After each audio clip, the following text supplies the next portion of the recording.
Bueno, como tenemos 40 minutos, vamos a tratar de sacarle el jugo de la mejor manera y lo que vamos a hacer es darle el contenido más importante y después vamos a ir dando detalles.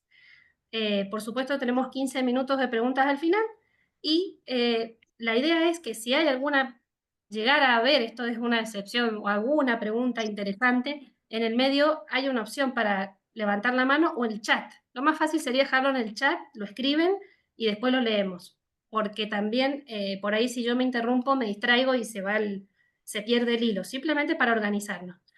Así que bueno, antes que nada agradezco muchísimo a Ricardo por la gentileza de poder armar el curso y acá, bueno, puse simplemente que está difundiendo desde la comunidad Salve María, que miré, es hermosa, así que muchas gracias por difundir estos sitios que hacen tanto bien.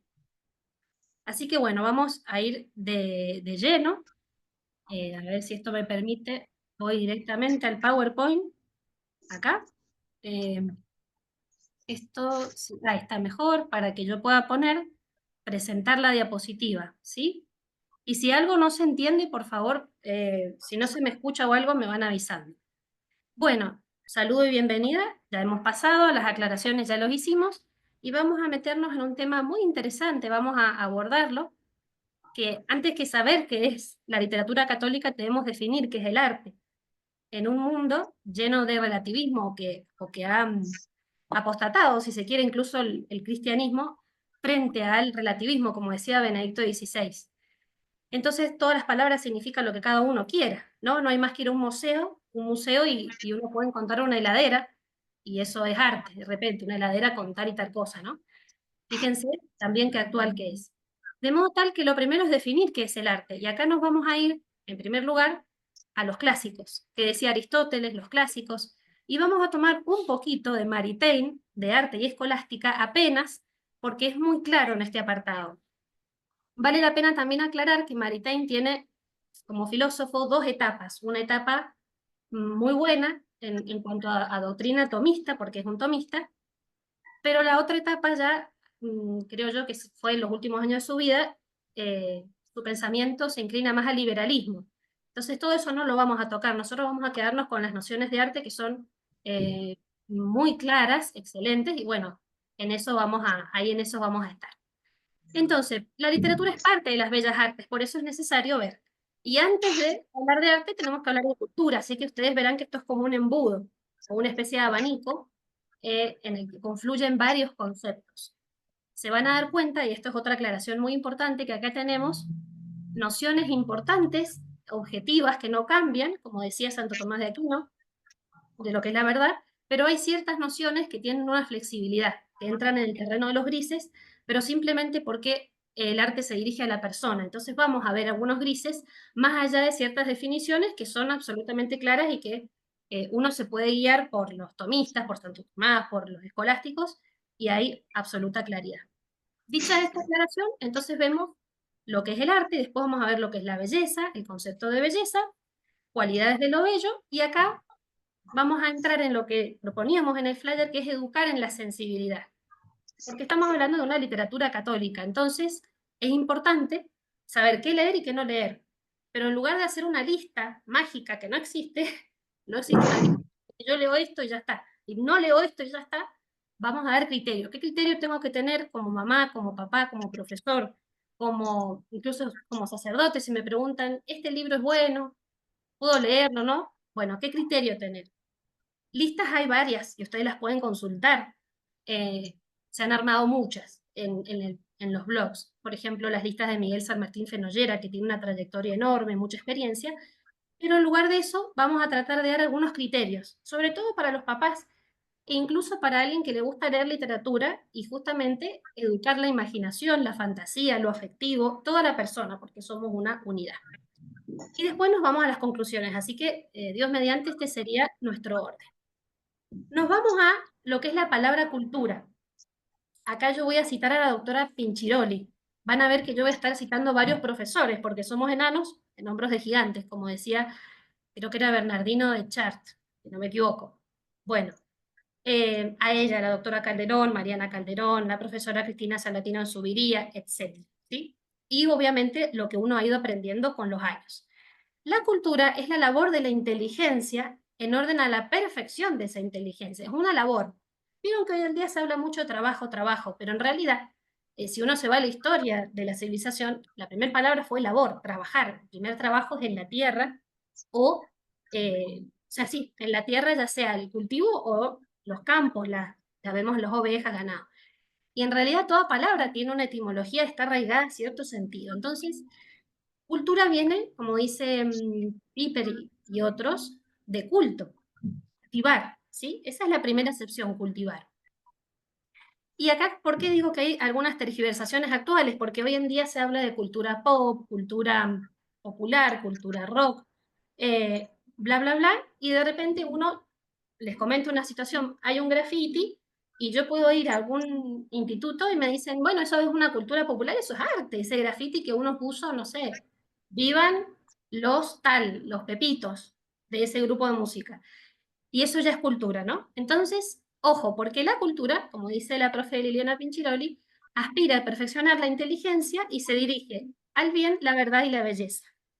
Entonces, tenemos, y acá viene la aclaración, por un lado tenemos la cultura, por otro lado la civilización y la tradición.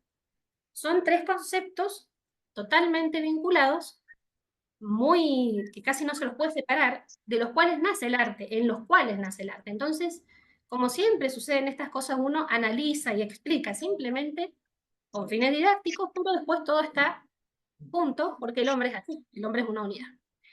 Entonces, voy a dar un ejemplo para que esto quede más claro. Nosotros tenemos civilizaciones como la civilización egipcia, la civilización romana o griega, que construyeron acueductos, ejemplo los romanos, grandes carreteras, el Coliseo, etc. Los egipcios construyeron pirámides. Civilizaciones, ¿qué significa civilización? Grupo de personas, nación, asociado con un cierto fin, ¿verdad? Pero no necesariamente esa civilización ya tenía una cultura. Tal vez surgió, se armó por una cuestión política, de conveniencia o de incluso territorio, búsqueda de agua, lo que ustedes quieran, lo que se quiera dar. Pero eso es simplemente una civilización. Ejemplo, podríamos decir civilización europea del norte, Noruega, Suiza, ¿no? Quedémonos con este ejemplo. Pero muchas de esas civilizaciones no tenían una gran cultura. Por ejemplo, los egipcios, por decir un ejemplo, construyeron grandes pirámides, pero su cultura era más bien pobre, porque no perfeccionaba tanto la inteligencia, el bien, la belleza, no tendría esa perfección del hombre. En cambio, la civilización greco-romana, que es la que heredamos nosotros, y en América, sí tenía una gran cultura que le permitió incluso convertirse después, muchos de ellos, al cristianismo. Las mores maiorum, por decir de alguna manera, incluso en la religión romana antigua, ciertos ritos que se entroncaban con algunas cosas, principios morales de la fe católica. Bien, entonces podemos tener una cultura sin civilización, perdón, una civilización sin cultura y viceversa, y a la vez una cultura sin civilización también. Voy a poner un ejemplo concreto para que también quede claro. Nosotros hoy podríamos viajar a Suiza, Noruega, países del primer mundo, cuyas civilizaciones son en infraestructura casi inigualables, si quieren, monstruosas o que llaman la atención, pero la cultura es pobre, porque, o podríamos decir pobre o mala, porque se ha aprobado el aborto, se aprueba la eutanasia, y eso no lleva a la perfección del hombre, ¿no? Entonces fíjense cómo están vinculadas estas palabras y hoy en día ese significado está un poquito borrado. Y por último tenemos tradición, porque toda cultura en realidad nace de la tradición. O sea, la cultura no se da en el aire, toda cultura se da arraigada en un suelo. Hay un filósofo que se llama Rodolfo Kusch que habla de pensar situado. Todo pensamiento se da arraigado a una tierra, ¿sí? No quiere decir que no sea universal, es universal, pero siempre tiene la impronta de esa tierra. Pensar situado, él le llama. Entonces, no se da, estos conceptos no se dan en el aire como algo abstracto que un día alguien se lo inventó, no. Entonces, las grandes culturas, y acá incluimos la cultura católica cristiana, que obviamente podemos vincularla con las cruzadas, con los hospitales, con las escuelas, una cultura absolutamente católica y de caridad, ¿sí? Esa cultura recibió lo mejor de la cultura grecorromana, que le faltaba bastante, le faltaban muchas cosas, pero gracias a Dios se lo dio eso, podríamos decir la cultura cristiana católica, obviamente con la venida del Verbo Eterno, la venida de Cristo, y la encarnación de Cristo, su crucifixión, redención, etc. Pero muchas civilizaciones, como la civilización inca o azteca, no recibieron eso hasta mucho después cuando llegaron los españoles. Y les puedo decir que esas civilizaciones, por ejemplo, la civilización azteca aprobaba el canibalismo en algunos lugares, siendo muy general lo que estoy diciendo, ¿no? O los incas también realizaban sacrificios humanos y así. Entonces su cultura era pobre, aunque era una civilización bastante avanzada porque, bueno, en las construcciones, por ejemplo, construcciones y manera de vivir en la agricultura. Pero fíjense que no tenían la rueda, por ejemplo. Acá en América, varias de estos pueblos aborígenes no tenían la rueda, entonces también venían un poco atrasados. Sin menosprecio de ellos, sino para que ustedes entiendan, ¿no? Diferenciemos los conceptos y separemos. Por eso fue tan importante la venida de España a América, cómo levantó realmente la civilización con la implantación de la cruz acá en América. Bueno, ¿y la tradición qué es? Tradición viene del verbo tradere, que a su vez viene de traditum, que es traer. Esa palabra tiene una connotación de recibir de alguien, como que me dan algo y yo lo paso, como la antorcha de los antiguos Juegos Olímpicos. Y ese es un saber que viene, es un saber sagrado, de por sí ya es un saber sagrado, esto lo explica Mircea Eliade en el mito, ¿sí? Es algo que no se puede, uno diría no se puede tocar, no se puede menospreciar, es algo muy importante. Si ustedes se fijan, muchos de nosotros hemos recibido de nuestros abuelos o bisabuelos nociones que nos han marcado, por ejemplo, ser honesto, no robar, eh, la cordialidad, la amabilidad, dar la palabra empeñada, yo dije tal cosa, lo tengo que cumplir, cosas que se van perdiendo hoy. En todo este enmarañado de significados, que espero vaya siendo claro, tenemos el arte. ¿Qué es el arte? ¿No? Vamos al significado etimológico, que a veces es lo más interesante, porque ahí nos desburra y dice, ah, viene por acá. La palabra arte, vamos a ir tomando un mate, porque si no, no llegamos, y acompañamos esta explicación. La palabra arte viene, acá hay un texto muy lindo que espero poder compartírselos de la doctora Liliana Pinchiroli, que se llama Jesucristo héroe de héroes. Si ella me permite, yo se los comparto porque explica muy bien esta palabrita. Bueno, la palabra arte viene del griego ars, que significa golpe o marca original. Una marca original, podríamos decir, en un objeto, ¿sí? Que lo hace especial. Ar y te de techne, que es técnica, técnica asociada a lo manual, lo artesanal, entiéndase, orfebrería, escultura, arquitectura, pintura. Recuerden que todas las artes están unidas, todas las bellas artes.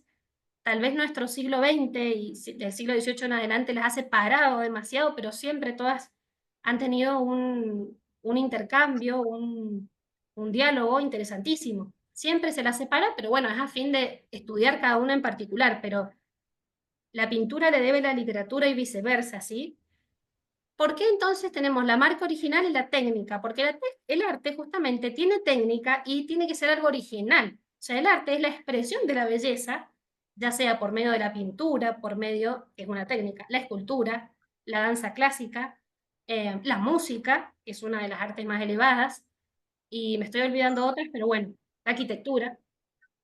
Requiere entonces la técnica por un lado, la techne, y por otro lado esa originalidad que dentro de lo que es la teoría de la literatura, siempre se habla del escritor, en el caso de la literatura, que debe tener una formación, unas lecturas, un manejo del idioma importante para poder lograr esa originalidad.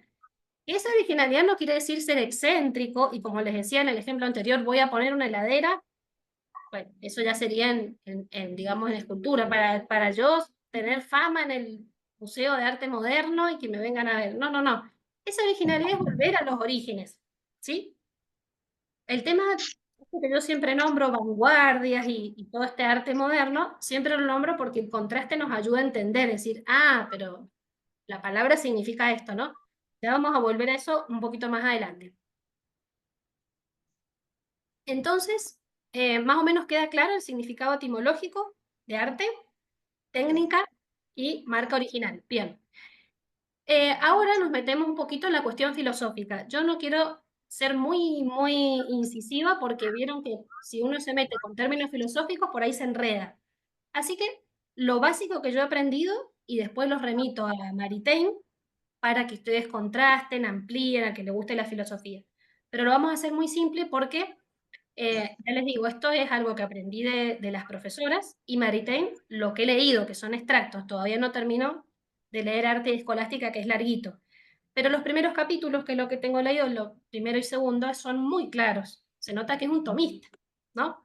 Eh, una amiga mía me diría, nada, no se compara, trató de leer a Hegel y dice, eso es un enredo, no se puede meter uno que no entiende nada. Bueno, no es Hegel, tranquilos, no es toda esa cosa. Yo diría, no es Derrida y Saussure, todo eso que uno dice, ¿en qué idioma me están hablando? Bueno, entonces, uno dice, bueno, el arte yo tengo, vamos a poner las poesías de Bufano, ¿no? Poesías de Marechal, de Borges. ¿Y qué es eso? Obvio, yo tengo primero el libro, es lo primero que sale. Pero antes del libro estuvo en la mente, en el corazón. Entonces hay que distinguir.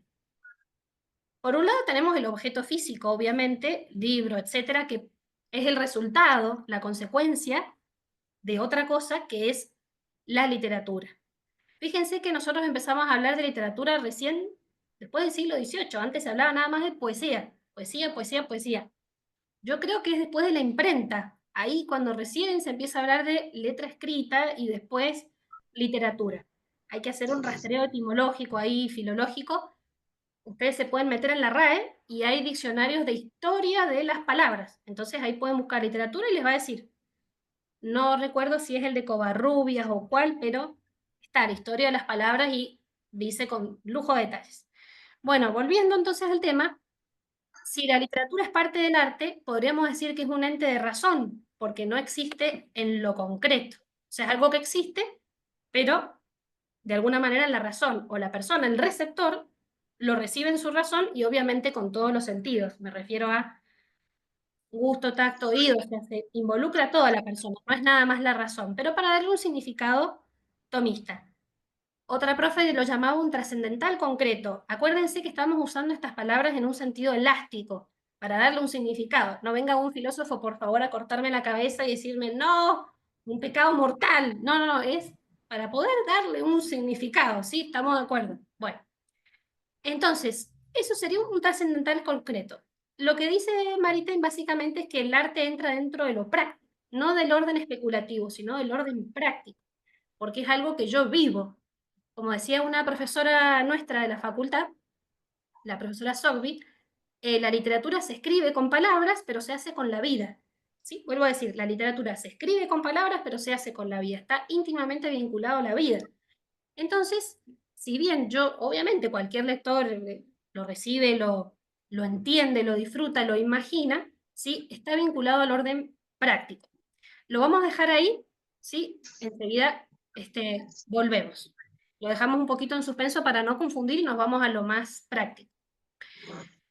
El arte está relacionada con un verbo griego que es poieo. Poieo significa hacer con palabras. De ahí poesía. Poesía es hacer con palabras. Entonces, el trabajo del escritor es un trabajo artesanal, hace con las palabras. Y ahora sí, voy a contar algo que me olvidé decir al principio, que es la importancia de la palabra. Sin ir más lejos, si ustedes se van al Evangelio de San Juan, comienza diciendo in principium erat verbum, o sea, en el principio era la palabra. Dios Padre, Dios Hijo, la palabra. Y el verbo se hizo carne y habitó entre nosotros. Ahora, eso importantísimo. Vieron que ese evangelio está vinculado al Génesis, que también comienza igual, en principio. Ahora, cuando Dios crea la luz, las estrellas en los distintos días, crea el hombre, y a quién le da la capacidad de nombrar, digamos, todo lo que hizo Dios, digamos, los animales, sobre todo.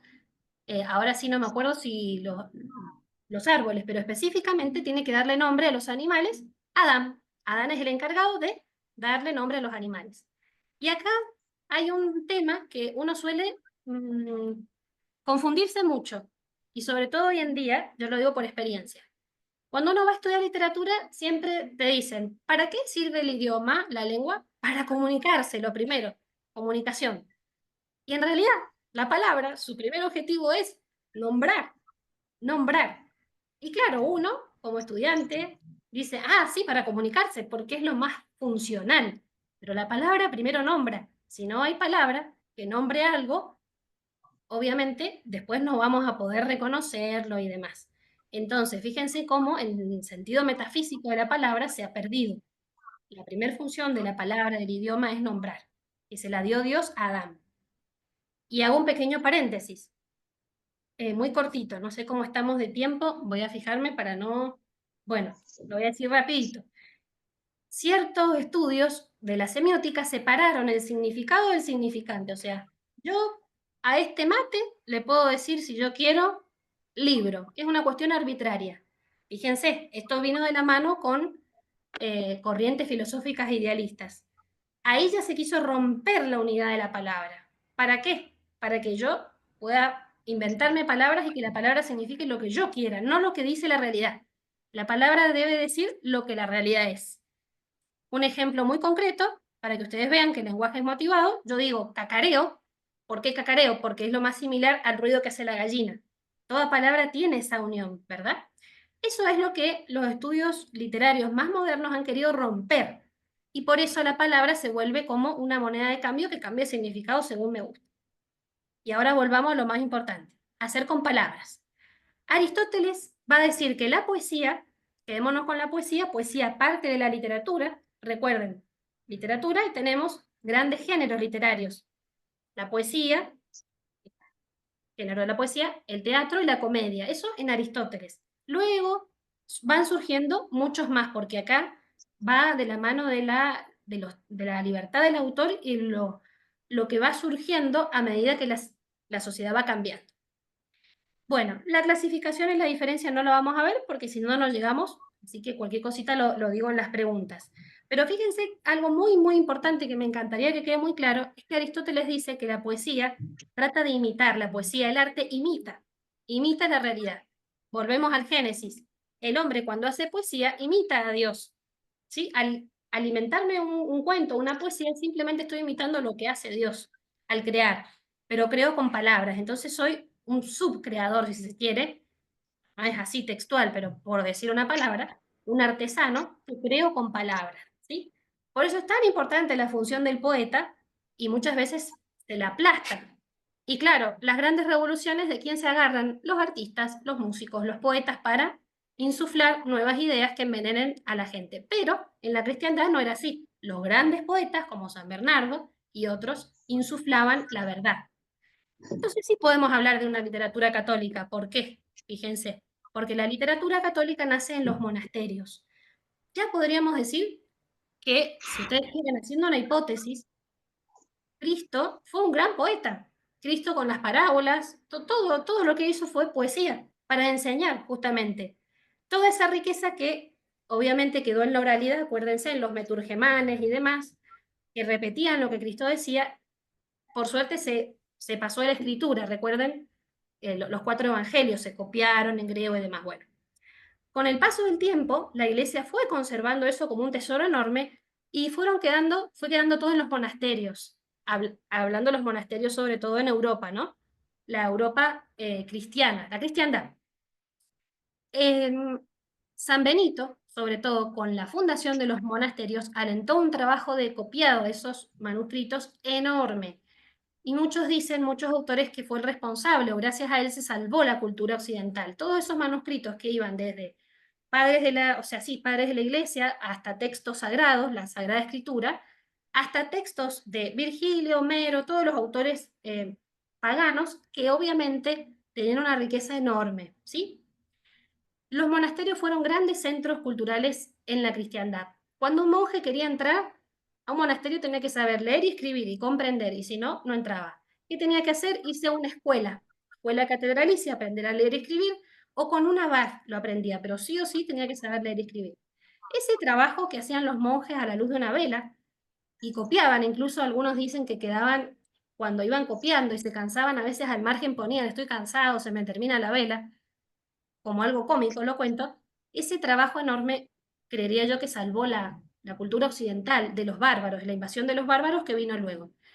Entonces, esta importancia es enorme y hoy en día también, y para cualquier amante de las letras y cualquier escritor que quiera hacer un bien hoy. Y los escritores que vamos a ver, Chesterton, Peggy, Saint-Exupéry, Hugo Boss, conocían esta realidad, sabían la importancia de la palabra. El libro que les recomiendo es El amor a las letras y el deseo de Dios, de Jean Leclerc, que ya se los voy a pasar cuando ya termine el curso. Bueno, les recomiendo acá el libro El culto y la cultura de, creo que es así, de Joseph Piper, y si no, este que está acá, El ocio, fundamento de la cultura. Yo he extraído algunos párrafos y es increíble, es excelente. Yo no les digo sí o sí que lo lean todo, pero búsquense algunos párrafos, es muy claro. Para una persona que quizá no está acostumbrada a leer filosofía es clarísimo. Bueno, ahora, ¿en qué marco nosotros leemos literatura? En un marco absolutamente contrario al mundo de los negocios, de la Wall Street, de plata, plata, de lo importante es que vos seas exitoso.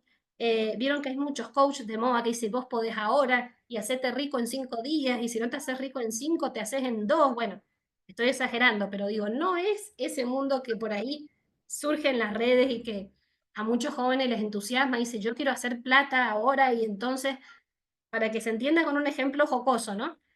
Esto se da en un marco de ocio, de un ocio. El ocio es, en latín otium, el negocio. Es el tiempo que sale fuera del negocio, ¿sí? Y muy acertadamente lo explica Piper, hablando de que en realidad en la antigüedad el ocio fue un tiempo como dedicado a los dioses, o sea, un tiempo dedicado a lo sagrado. Otro autor que recomiendo mucho es Mircea Eliade. Él habla del tiempo sagrado. Es un autor que inicialmente fue agnóstico, pero al parecer termina convertido al catolicismo. Entonces, es como que hay un tiempo que sí o sí se lo tienen que dar a Dios, ¿sí? Y los tiempos, los pueblos antiguos lo tenían mucho más claro, yo les diría, que el hombre de hoy, siglo XXI. Ese tiempo no se tocaba. La importancia de la fiesta, no solo la fiesta religiosa, sino también la fiesta, ¿vieron esas fiestas españolas de los pueblos, el patrón del pueblo, la fiesta de la vendimia, de la cerveza? Esas fiestas eran importantísimas y formaban cultura y formaban tradición. Entonces, la literatura tiene que estar en este tiempo, debe ser leída y disfrutada en un tiempo apartado de los negocios con un deseo y una disposición de disfrutar, realmente sacar el fruto, pero como ser humano, para elevar. Como dice Marechal, realmente la poesía eleva. En ese libro, pequeño opúsculo que se llama Ascenso y Descenso del alma por la belleza, Marechaldi afirma con una claridad enorme que la belleza o la poesía, porque la poesía transmite belleza, vendría como a reconstruir ese paraíso perdido. Venía a ser como la misión de la poesía, devolvernos ese paraíso perdido, esa inocencia original, aunque sea por un momento. ¿Más o menos se va entendiendo? ¿Sí? Bueno. Entonces, la literatura está pensada para un disfrute, pero no es lo primero, vamos a disfrutar, sino lo primero siempre fue, como dice Aristóteles, por ejemplo, en la tragedia y en la epopeya, es enseñar, pero enseñar deleitando, entonces no son opuestos. Enseñar y disfrutar no está en oposición. De hecho, antiguamente la palabra escuela, schola, significaba ocio, olé, o sea, cuando la gente iba a la escuela, iba al ocio, iba a ese momento que uno diría en que simplemente veo con una mirada reposada. No es que voy a hacer como el Homo Faber, sino a contemplar, la contemplación. Por ende, las dos cosas están vinculadas. Horacio es un autor latino, antiguo, decía en la epístola a los Pisones, en la que daba consejos para escribir a sus amigos, decía que la obra literaria debe enseñar deleitando, docere delectando. Entonces yo tengo una Ilíada, tengo una Odisea, tengo una Eneida, yo la leo y aprendo deleitándome, sin que me digan, tenés que ser un buen soldado, tenés que defender la patria. No, yo lo aprendo por medio de los modelos. Virgilio, por ejemplo, Ulises, etc. Rolando, la canción de Rolando, el mío sí, en el mío sí, Martín Fierro, el mismo Adán Buenos Aires, en esa hermosa novela. La literatura siempre me enseña algo sin que yo me dé cuenta, la buena literatura, y esta es la literatura católica y a esa literatura apuntamos, que me enseñe algo y no me voy a dar cuenta, porque un poco ese es el truco, por eso es arte y por eso es misterio, ¿sí? Es misterio. Entonces acá es importante lo siguiente, no siempre yo voy a comprender todo lo que leo, no siempre y tampoco es la idea, simplemente va a apuntar a lo más espiritual del ser humano y también esa parte intuitiva, afectiva que todos tenemos y que tenemos que desarrollar, que aunque yo no entienda, de alguna manera me llega en lo sensible, me hace pensar y me deja ese gusto a, si no entiendo, pero esto es espectacular, esto es maravilloso, esto es, voy a exagerar, no, pero esto es de otro mundo, esto realmente eleva, ¿sí? En ese sentido, ¿no? Bueno, y estamos bien con el tiempo, perfecto, voy a apurar un poquito nomás. Como nociones importantísimas de la belleza, concepto de lo bello, son las siguientes. Ante todo, Santo Tomás dice que la belleza es lo que a la vista place, quae visa placent, aquello que a la vista agrada. ¿Sí? Una flor que yo contemplo, una margarita, una rosa, a la vista agrada, ¿sí? Eso es innegable. Aunque ustedes no lo crean, hay gente que a mí me lo ha cuestionado, no, pero a la otra no le puede gustar. Y uno dice, llegamos a lo que decía Chesterton, va a llegar un momento en que nos vamos a pelear por sostener que el pasto es verde. Sí, y por eso también se hace necesario volver a estas nociones, sí, porque estamos en un mundo que se ha vuelto loco. Bueno, lo bello es aquello que a la vista agrada, que produce placer.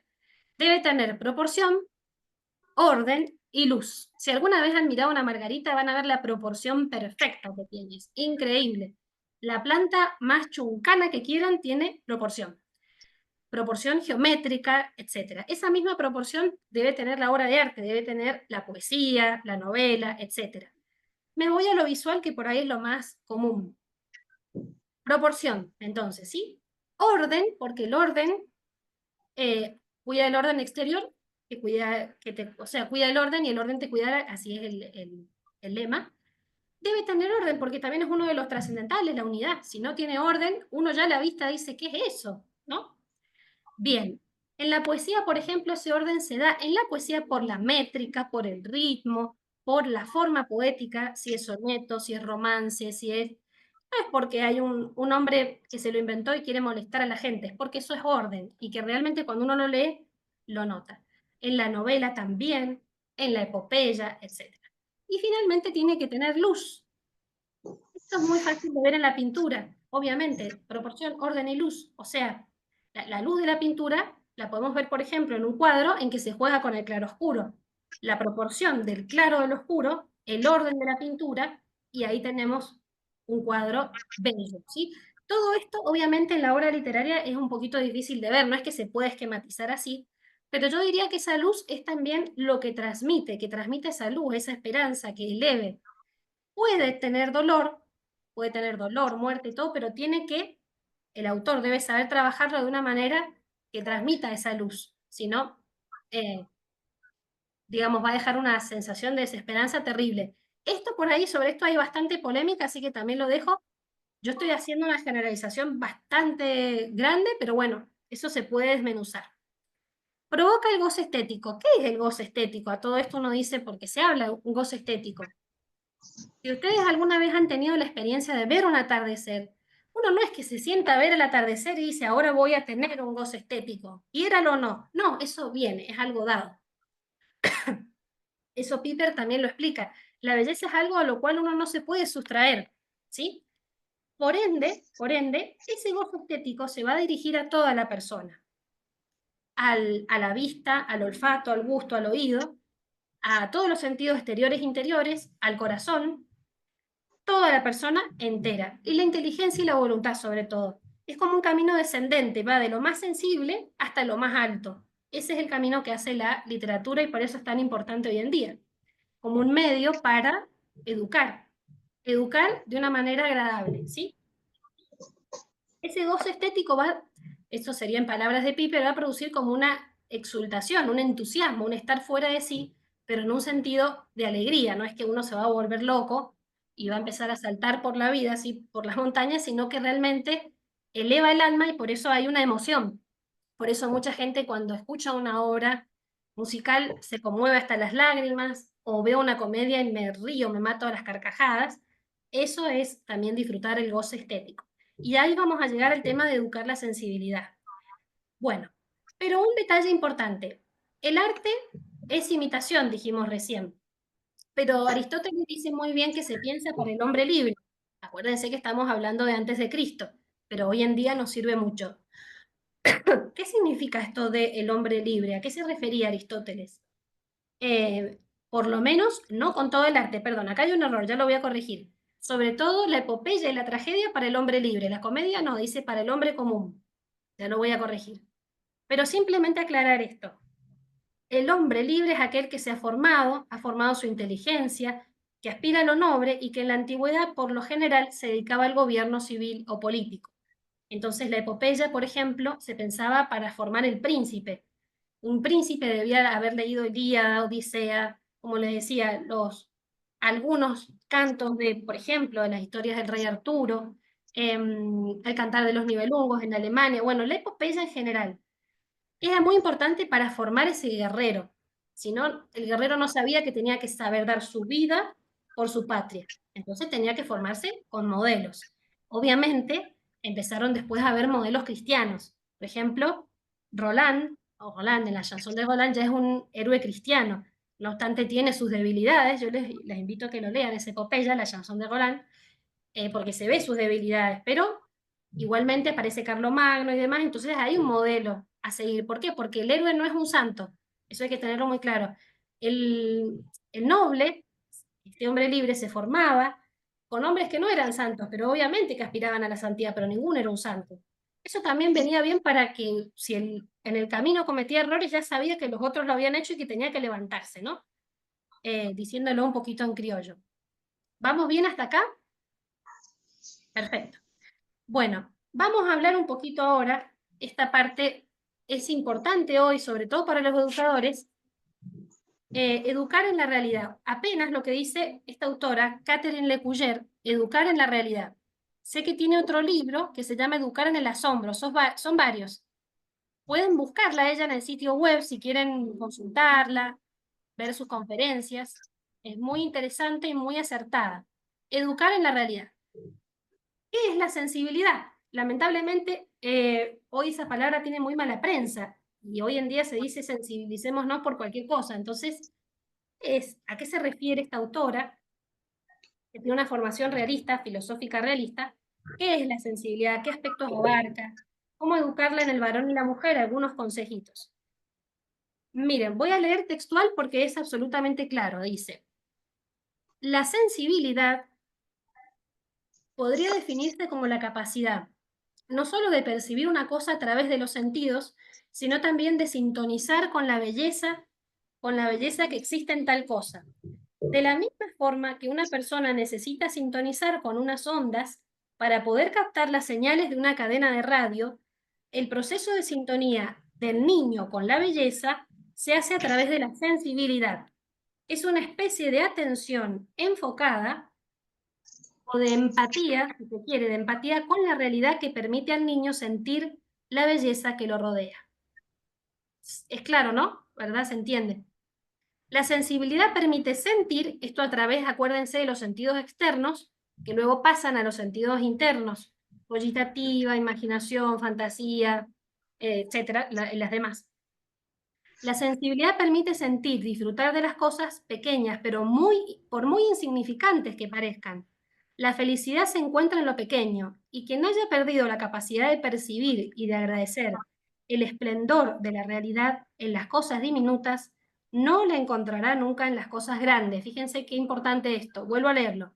La sensibilidad, paréntesis, ya les digo, esa capacidad de percibir lo exterior a través de los sentidos, la sensibilidad permite disfrutar de las cosas pequeñas, por muy insignificantes que nos parezcan.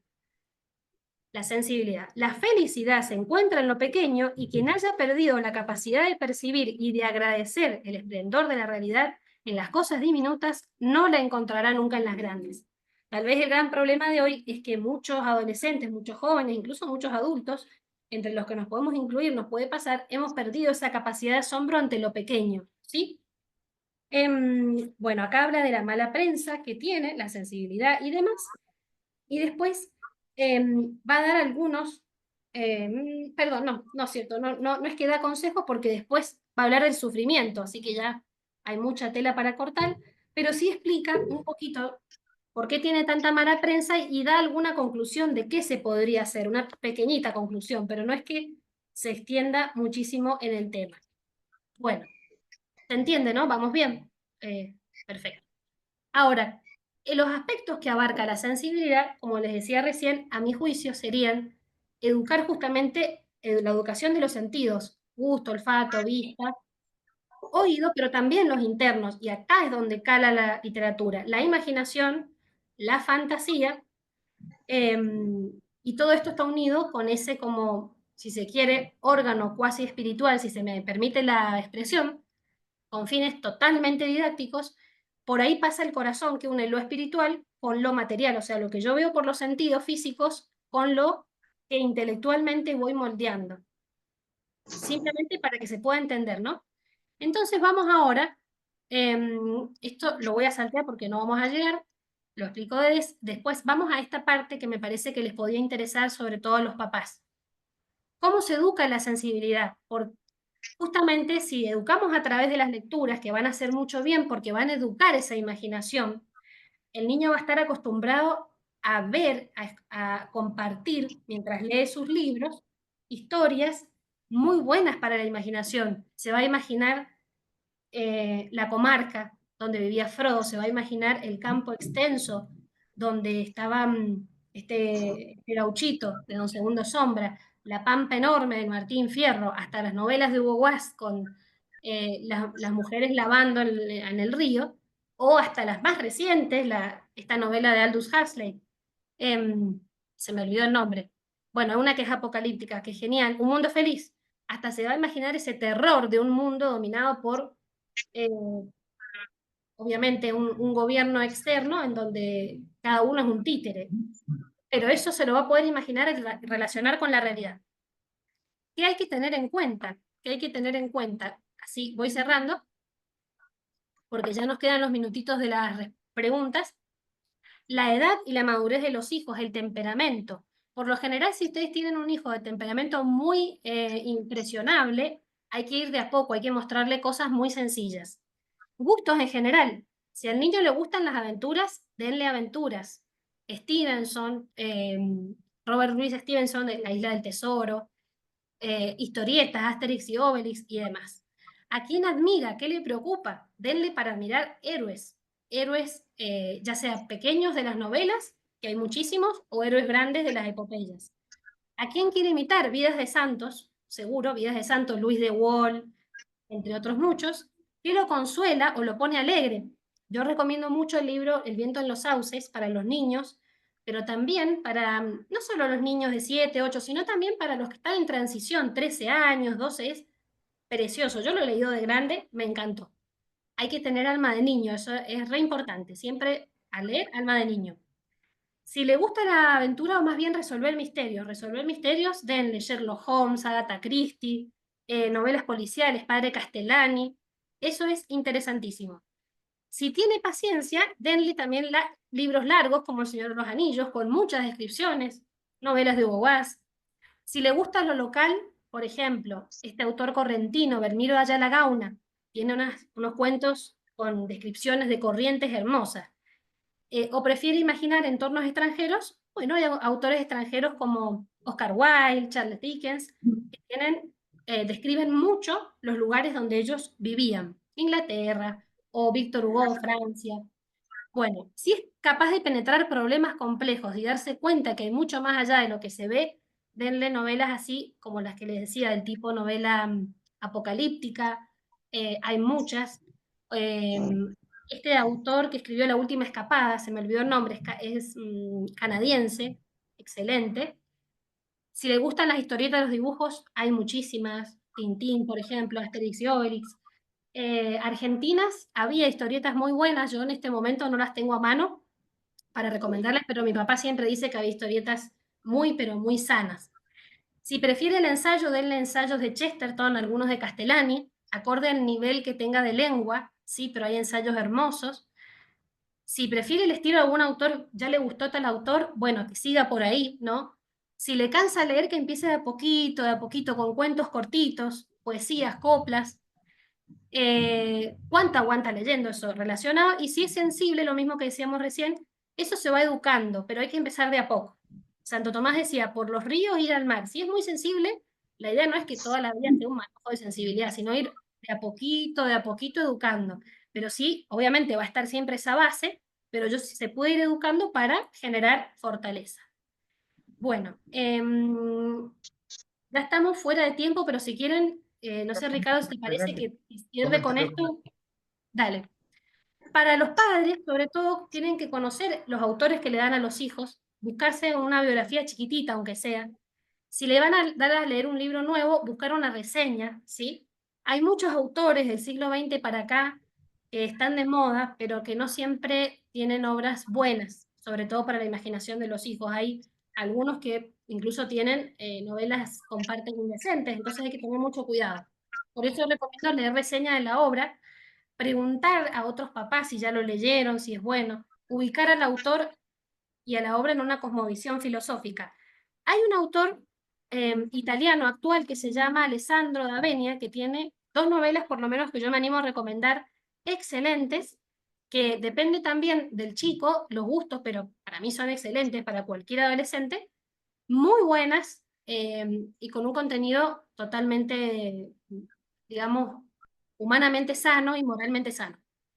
Tratar de conocer el resto de la obra del autor, averiguar esto si tiene partes censurables, eso es muy importante porque se puede hacer mucho daño a los niños.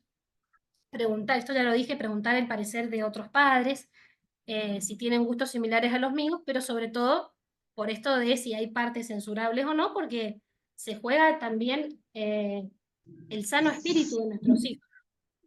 También lo que decía John Senior, esto es para explicarlo muy más largo, pero bueno, él decía, ni tampoco un puritanismo que no leas nada, no leas, no sé, voy a ser exagerada, no leas esta novela en que el matrimonio se da un beso porque esto es un pecado, no, tampoco eso, pero tampoco un laxismo, lee cualquier cosa, no importa.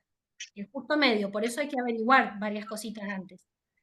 Y lo importante es el poder recrear la imaginación, el poder recreador de la imaginación, bueno, eso, hablo de sus peligros, por eso todos esos recaudos. Lo importante es que haya un goce estético sin que el niño de pronto vaya a una página y se encuentra una escena que uno dice, listo, acá saltó sin previo aviso. Por suerte, los autores que se dedican a esto, que tienen lamentablemente obras ya pornográficas, se los conoce, se sabe, entonces es fácil detectarlos. Puede que haya otro que lamentablemente meta un caballo de Troya, ¿no? Entonces ahí es donde hay que tener cuidado y empezar a averiguar con todos estos consejitos que les doy. Bueno, y acá están los libros recomendados, que este material ya se los voy a pasar, así que no hay apuro. Y para finalizar, simplemente recordarles, por favor, esto ya saliendo de la exposición, ¿no? Pero tengan presente, por favor, los que aún no hayan pagado, no se olviden de hacerlo, por favor, al link y demás. Todavía hay unos días para pagar, pero sobre todo por, bueno, por nuestro trabajo, por la colaboración de Ricardo, por el trabajo acá de esta servidora.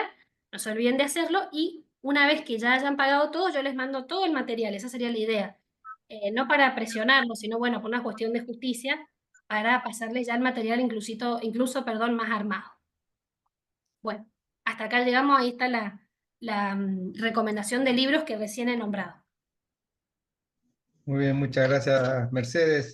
Con gusto, eh, el último comentario de Mercedes va en la sintonía de poder colaborar para seguir fomentando este tipo de formaciones online, recomendando buena lectura, buena cultura también, fundamentalmente para los adultos y para aquellos que tienen hijos jóvenes o niños, poderlos educar en la fe y en la tradición católica. Así que en ese sentido, obviamente agradecerles a todos los que se han conectado y dejamos abierto ahí algún comentario, alguna pregunta que quieran aprovechar junto con Mercedes, que bien detalló toda esta introducción. Quería preguntarte la primera pregunta por ahí, abriendo rompiendo el hielo, así cada uno pueda preguntar lo que desee, lo que esté a gusto, si alguna vez leyó algo, si alguna vez desea iniciarse o tiene hijos o sobrinos que recomendar buena lectura, ¿no? Católica. Mercedes, ¿puedes hacer un repaso de qué son los autores que van a seguir estos 5 encuentros de marzo a la misma hora por este mismo formato? ¿Qué vamos a ver? ¿Qué vamos a compartir de la mano tuya y de tu voz? Como para también los asistentes puedan tener una idea de qué es lo que se viene, ¿no? Así que muchas gracias. Sí, sí, cómo no. Bueno, les comparto igual lo de recién para que si alguno quiere copiar los libros, que son los libritos que he usado ahora, lo dejo igual. Bueno, mirá, sí, con todo gusto. Vamos a ver autores profundamente católicos y que estaban orgullosos de ser católicos, cosa muy poco común hoy en día, ¿no? ¿Quién se anima a decir soy autor católico? Son excelentes. A mí por lo menos me han cambiado la vida, así que por eso los puedo compartir acá. Chesterton, yo la primera vez que leí Chesterton leí Ortodoxia, era muy jovencita, pero como dicen, me voló la cabeza, hizo puff, así. De Chesterton vamos a ver un poco su vida, su obra, y vamos a leer un cuento de él que se llama El árbol del orgullo. Vamos a ver sobre todo su faceta de ensayista, pero también de cuentos, porque los cuentos de él, se podría decir que lo mejor es empezar por leer los cuentos de Chesterton, que es lo que más atrapa. Los cuentos del padre Brown o las novelas de él, como El hombre que fue jueves. Entonces vamos a ver vida y obra, y después vamos a dejar un ratito para irlo leyendo y que todos los oyentes puedan preguntar, no entendí tal cosa, me parece tal otra, y haciendo una especie de lectura guiada. Además de explicar un poquito esto que hemos hecho recién, quién es Chesterton, qué ideas tenía, en qué año, en qué época vivió. Luego vamos a ver Charles Péguy, que es un autor francés, lamentablemente muy olvidado, pero que influyó muchísimo en Saint-Exupéry, el autor del Principito. Entonces, yo tuve el gusto de conocerlo un poco a instancias del profesor Jorge Ferro, que en paz descanse, y él me sugirió varios libros para leer, y se lo llama el autor de la ternura. Es bellísimo lo que escribe, habla mucho de rescatar la infancia, y vamos a leer un libro que se llama El misterio de los santos inocentes, algunas partes, que es una especie de ensayo, obra de teatro, poesía. Vieron lo que es la literatura, es absolutamente libre. Ni mi ley puede ponerle un parate, un decreto, porque es así, es libre, ¿no? Chao, sale de lo normal. Así que bueno, es un libro bellísimo, bellísimo. Vamos a leer algunas partes, sobre todo en esta, viendo su vida, su obra, y compartiendo este libro que quizás sea para más grandes, para los padres, o por ahí para, yo diría, jóvenes de 20 para arriba, pero bueno, es el autor de La ternura, es bellísimo.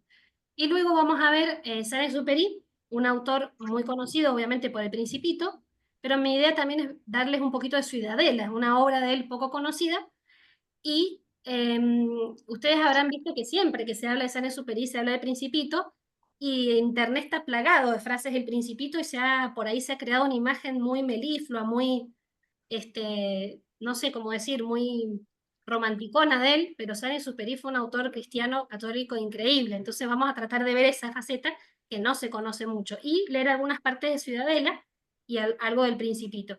Y finalmente vamos a cerrar con lo mejor, con Argentina, primero Argentina, segundo Francia, no, mentira, no. Esos chistes para que no se duerman, no, no, con un autor argentino, que es Hugo Wast, es broma, es para que no se duerman a esta hora. Hugo West, vamos a ver, también muy poco conocido, se le echó un manto de olvido. Una vez fue a un congreso en Córdoba de literatura, yo dije que me gustaba Hugo West, se hizo un silencio en la mesa, porque era como el autor prohibido, ¿no? Entonces, bueno, fíjense, le han dicho de todo a Hugo West, pero es excelente. Vamos a ver vida y obra, sobre todo su faceta como autor realista y autor para los jóvenes, las novelas que tiene para jóvenes. Más o menos esa es la idea. No sé si se entiende, espero que sí. Muy bien, sí, sí, clarito. Bueno, ¿alguien quiere hacer una consulta, comentario? Acá estamos, no tengo mucho tiempo, les cuento, porque tengo a la 1:30, tengo otra actividad, así que si quieren hacer preguntas, tendría 5 minutitos, un poquito más, porque tenemos otra actividad. Así que, bueno, simplemente eso. Pero sí, acá estamos, lo que quieran preguntar, 5 o 10 minutitos más tengo. Pasa que bueno. Adelante, Nélida. Sí. Ah, Nélida, buen día, bienvenida. Hola, buen día. Entré re tarde porque la tecnología porque yo trabajo con Google Meet, entonces el Zoom mío ahí estaba, que llegué más tarde. No hay problema, decime. Sí, sí, compartinos.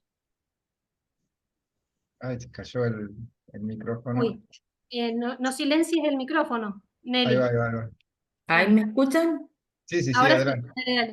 No, no, es una cuestión. Primero que todo esto para mí yo soy del área de las ciencias económicas, así que, o sea, vos nombrás, y yo me siento en un mar de, sí, algunas cuestiones. Sí, me me gusta leer, pero es como que quiero penetrar, es como que pasar de un océano a otro, no sé. Pero yo siempre dije, cuando hablaban de que hay que, viste, cuando se separan la orientación contable, la orientación Sí, humanística, y yo siempre dije que hay que humanizar ajá. la orientación contable. Entonces, Ujú, cuando vos decías ocio, negocio, ¿m? ujú. Sí, que esa es la idea. ¿por Debería ser qué así. esa separación tan grande? ¿Por qué Ujú, en el área de los negocios, como decís, que es todo ujú, dinero, todo, que está planteado así? Pero no es así, porque el hombre de negocios es una persona que puede o no tener o sea, es un ser humano, tiene familia, ya sea cualquiera sea su composición, pero dentro de esas personas, bueno, yo te comenté de mi sobrino, pero porque a los 7 años había leído toda la colección de Villiquen. Tenemos el tema de la tecnología que no, vos hablas con personas que están en ese mundo, pero ¿qué pasa con las personas que están arrasadas por mis hijas, por ujú. ejemplo, leen, les gusta leer, pero están en la facultad, con la psicología y todo eso, pero ¿qué pasa con la literatura? Tenemos que empezar a romper el hielo en las áreas que no está la literatura, porque entre nosotros, digamos, entre ustedes se sienten como cómodos, digamos, entre comillas, digo yo, no sé, es mi... Y entonces es eso de romper y que la literatura empiece a esto de la sensibilidad, de la imaginación, que lo está haciendo la nueva era, entre comillas, donde Claro, a mí la psicología me hizo la mala, los terapeutas que no son psicólogos, porque la psicología no puede aplicar la nueva era, ¿sí? Entonces, sí, Nelly, trabajan mira, con todo esto cuando en realidad la literatura puede dar un paso muy importante para la sensibilidad, la imaginación, la fantasía. Entonces, acá somos, vos sobre todas las cosas, sos un instrumento. Yo tengo una imagen de una luz y unas manos que después no la encontré para mandártela. Y en realidad nosotros, en el caso mío, que yo no conozco, pero sí, vos sos un instrumento fundamental y yo como de otro área me encantaría a ver de qué manera yo puedo o sea, ser un emergente en ese mundo, claro, del cual sí. sigo conectado de alguna manera. Claro, sí, sí, lo que vos decías, Nelly, muchas gracias por tu pregunta. Muchas, muchas gracias, Nelly. Sí. Excelente, muchas gracias. Y lo que vos decías recién de humanizar las ciencias, eso es algo que creo yo se intenta hacer desde hace mucho tiempo. Pero viste, con el tema de las especializaciones en las universidades, y o sea, poniendo en contexto de se separan las ciencias y demás, la pobre literatura queda recluida a comprensión lectora en un programa de cualquier materia que ustedes quieran, queda una materia chiquitita que ni siquiera es literatura, en realidad es algo, sí tiene, pero es más comprensión de textos. ¿Cómo se puede hacer lo que vos decís, que vos seas instrumento para llevar la literatura a otros lados? No, yo ni tampoco me siento capaz, o sea, No, no, pero pero ir en general, sembrando digo. ya, Sí, sí, cosecharás tu siembra, o sea, ir ya sembrando esto es exacto. Sí, sí. magnífico, Claro, magnífico. sí, se puede, yo creo que se puede, con mucha sencillez, compartiendo buenas lecturas. empezando por Sí. ahí, leí tal cosa, me Y encantó, contagiando y formando contagiando, grupos. Yo he pensado en mi casa, ¿por qué no un contagiando. grupo de lectores? Claro, Obviamente que sí, sí, tengo que sí. tener una guía y estar, y yo empezar humildemente, yo estoy a kilómetros, a años luz, digo yo, y no porque me No, haga no la pasa. humilde ni nada, pero No, me no, no, siento. pero sí, entiendo que esto es todo nuevo, más para alguien que viene de las ciencias económicas. A mí me pasaría No, pero igual. también soy, yo también pertenezco digamos, a la Iglesia Católica, he leído San Agustín, o sea, he tenido filosofía, pero esto no tiene que quedar en la literatura en sí mismo, tenemos ese desafío Claro, y de aparte por parte transmitir. de la Iglesia Católica, trasvasar esas otras áreas, Claro, eh, sí. Y es sobre muy todo de cierto. las ciencias económicas, que Claro, está es el muy dinero cierto. ahí. Sí, sí, sí. Lo que vos decías recién de que todo este campo de la sensibilidad se lo ha aprovechado la nueva era es totalmente cierto. Yo lo he palpado. Es como que si hay terrenos que nosotros no ocupamos, en el sentido más simple de la palabra, o que no contagiamos en la cultura, y viene el enemigo y va con un montón de cosas que ustedes Pero habrán escuchado. gracias a Dios hay otra, y no te digo solamente ciencias económicas, en todas las Sí, áreas, en ingeniería, en todo, hay sí. personas que, ya sea que pertenezcan a la iglesia o que sean buenas personas, Fíjate que entonces, también se puede evangelizar con la literatura. De sí, Dostoyevski decía que la belleza salvará al mundo. Es un medio muy eficaz para evangelizar. Para los que no son creyentes, uno le dice, léete a Chesterton, léete El hombre que fue jueves, y ya ahí una lamparita se prende de sentido común. Entonces, el educador, desde el educador siempre está evangelizando, primero los valores humanos y después los valores evangélicos, claro, obviamente desde cristiano. tu lugar, Ujú, sí, sí, sí, cualquiera sea la materia. seguro, seguro. Hay algo Bueno, acá en te el chat. agradezco que me haya dado apertura a este comentario. No, de nada, por favor, un gusto, Nelly. Muchas gracias. Yo quería, lo que quería comentarles es que si hubiera más preguntas a lo largo del curso, se podría llegar a pautar otro encuentro, un quinto, para que sea solo preguntas, aportes. Después lo charlamos con Ricardo, pero está esa posibilidad. Claro, Ah, claro, Bueno, hoy me seguro, robé sí, mucho sí, sí. tiempo para los compañeros, pero bueno, prometo que la próxima no, No, no, está no, bien. hay todo bastante. gusto. No, Bueno, no, ahí no, no. tenemos alguna consultita más. ¿Alguno más quiere hacer alguna pregunta, comentario?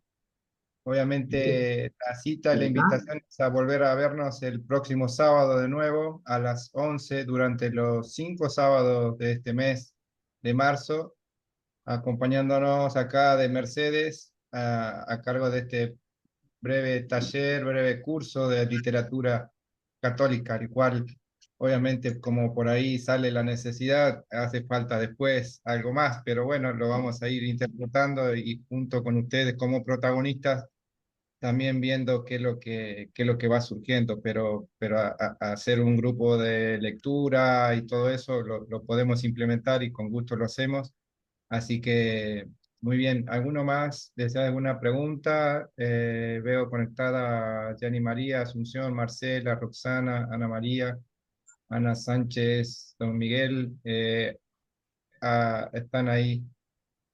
Perdón, a ver, vamos, que dice llegado tarde. Eh, ¿Dónde se puede visitar lo de hoy?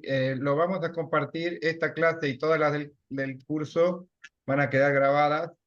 Bueno, pues ahí yo tengo los mails de los formularios que se inscribieron. Les voy a llegar por mail, les voy a invitar a un grupo de WhatsApp para que puedan también sumarse y estén atentos a otras iniciativas que vamos a hacer este año. Esta es la inicial, la primera, y tiene que ver con la formación eh, en todo lo que es la formación continua católica, ¿sí? Hablando de la cultura, hablando de la historia, hablando del deseo de una santidad, hablando de los sacramentos, hablando de una catequesis para adultos, así que vamos a seguir en esa línea y obviamente invitarlos también a aquellos que tengan algún don, algún saber en particular a compartirlo, así como Mercedes, que yo conversé con ella hace un tiempo y justo vi que era muy buena y sabía de todo esto de literatura, así que el alumno número uno, estoy ahí adelante escuchándola con todo gusto. Porque siempre he sido bastante perezoso para la lectura, pero bueno, ahí vamos con ganas. Así que que despierten en ustedes el ánimo de colaborar y compartir buena lectura católica, y obviamente para seguir formándonos y transmitiendo buenos contenidos a los jóvenes, ¿no?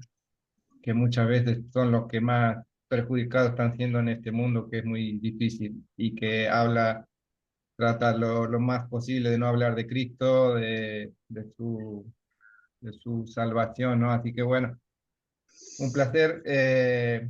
Quedamos ahí, saludamos a Mercedes, nos vemos Dios mediante el sábado que viene a la Muchísimas misma hora. gracias. Muchas gracias. Muchas gracias a todos. Gracias, Ricardo, y gracias por conectarse. Chau, chau. Muchísimas Chao, gracias. gracias. Muchas gracias. De nada, a ustedes. Dios se los pague también. Dios te pague, Ricardo. A leer nomás el fin de semana.